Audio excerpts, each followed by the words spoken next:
Welcome. If you're eager to dive into the world of Roblox on your Android device, you're in the right place.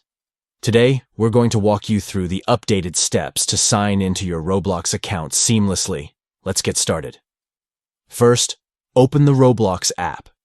If you don't have it yet, head over to the Google Play Store to download it. Once it's installed, launch the app and prepare for some fun.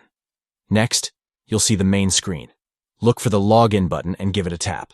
This will take you to the sign-in page where you can enter your account details. Now, it's time to enter your credentials. In the provided fields, type in your username and password carefully. Make sure there are no typos for a smooth sign-in experience.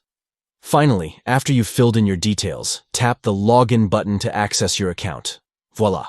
You're now ready to explore all the amazing games and features Roblox has to offer. Remember, if you ever forget your login information, you can easily recover it by following the on-screen prompts. And there you have it. You're all set to enjoy Roblox on your Android device. Happy gaming!